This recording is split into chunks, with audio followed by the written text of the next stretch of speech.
وَإِذْ أَخَذْنَا مِيثَاقَكُمْ وَرَفَعْنَا فَوْقَكُمُ الطُّورَ خُذُوا مَا آتَيْنَاكُمْ بِقُوَّةٍ وَاذْكُرُوا مَا فِيهِ لَعَلَّكُمْ تَتَّقُونَ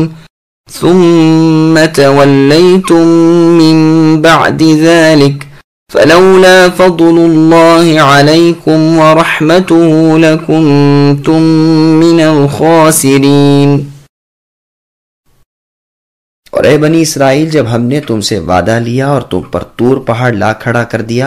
اور کہا جو ہم نے تمہیں دیا ہے اسے مضبوطی سے تھام لو اور جو کچھ اس میں ہے اسے یاد کرو تاکہ تم بچ سکو،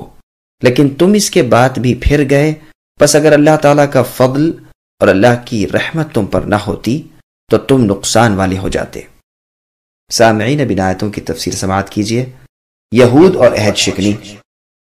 ان آیات میں اللہ تعالیٰ بنی اسرائیل کو ان کے عہد و پیما یاد دلا رہے ہیں کہ میری عبادت اور میرے نبی کی اطاعت کا وعدہ میں تم سے لے چکا ہوں، اور اس وعدے کو پورا کرنے اور منوانے کے لیے میں نے بطور پہاڑ کو تمہارے سروں پر لا کھڑا کر دیا تھا۔ اور جگہ ہے وَإِذْ نَتَقْنَا الْجَبَلَ فَوْقَهُمْ إِلَى آخِرِ الْآيَةِ، یعنی جب ہم نے ان بنی اسرائیل کے سروں پر سائبان کی طرح پہاڑ لا کھڑا کیا اور یہ یقین کر چکے کہ وہ اب گر کر انہیں کچل ڈالے گا، اس وقت ہم نے کہا ہماری دی ہوئی چیز کو مضبوط تھام لو اور اس میں جو کچھ ہے اسے یاد کرو تو بچ جاؤ گے۔ طور سے مراد پہاڑ ہے، جیسے سورہ اعراف کی آیت میں ہے اور جیسے صحابہ رضی اللہ عنہم اور تابعین رحمہم اللہ نے اس کی تفسیر کی ہے، اور یہی ظاہر ہے کہ طور اس پہاڑ کو کہتے ہیں جس پر رویدگی ہوتی ہو۔ حدیث فتون میں بروایت ابن عباس رضی اللہ عنہما مروی ہے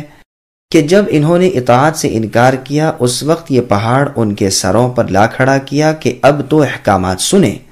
سدی رحمہ اللہ کہتے ہیں کہ بنی اسرائیل کے سجدے سے انکار کرنے کے باعث ان کے سر پر پہاڑ آ گیا، لیکن اسی وقت یہ سب سجدے میں گر پڑے اور مارے ڈر کے کنکھیوں سے اوپر کو دیکھتے رہے۔ اللہ تعالیٰ نے ان پر رحم فرمایا اور پہاڑ ہٹا لیا۔ اسی وجہ سے وہ اسی سجدے کو پسند کرتے ہیں کہ آدھا دھڑ سجدے میں ہو اور دوسری طرف سے اونچے دیکھ رہے ہوں۔ جو ہم نے دیا اس سے مراد تو تورات ہے، قوت سے مراد اطاعت ہے، یعنی تورات پر مضبوطی سے جم کر عمل کرنے کا وعدہ کرو ورنہ تم پر پہاڑ گرا دیا جائے گا، اور اس میں جو ہے اسے یاد کرو، یعنی تورات پڑھتے پڑھاتے رہو۔